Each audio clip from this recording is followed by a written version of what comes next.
मिठाणी शहर के water supply scheme गुज़िरियल 40 सालन खां गैरफ़ाइल बणियल आहे, जे करे शहरी जर जो खारो पानी वापराइण ते मजबूर थी विया आहिनि। वधीक तफ़सील अमीर अली मलिक जी हिन रिपोर्ट में।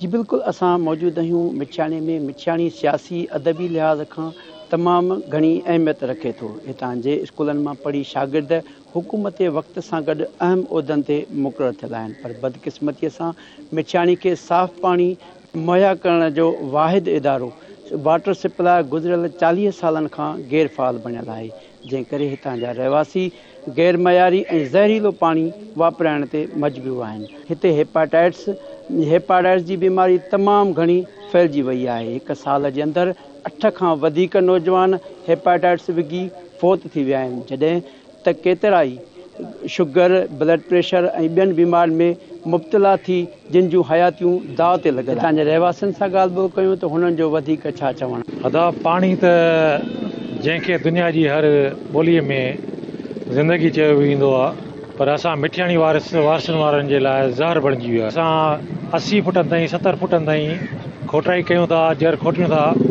त पाणी संख्य सां भरियो पियो आहे। असां सिंध गवर्नमेंट खे, हितां जी लोकल गवर्नमेंट्स खे असां अपील था कयूं त महिरबानी करे हिकिड़ी हीअ किरोड़नि जी प्रॉपर्टी जेका नाकारा ज़हरीलो पाणी आहे जेको वापराए थो उहो बीमार थी थो पए।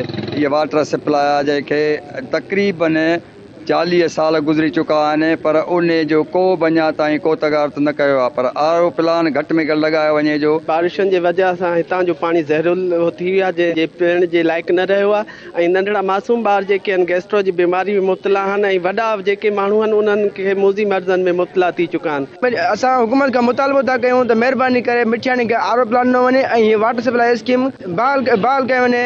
मिठाणी शहर जो साईं पाणी जेको आहे न ज़हरीलो थी वियो आहे, माण्हू बीमार थी था वञनि। इन करे असांखे आरो प्लान ॾिनो वञे जंहिंजे करे माण्हू बीमारीअ खां बची वञे। कैमरामैन तनवीर मलक सां गॾु अमीर मलक, धरती टीवी न्यूज़, मिठाणी।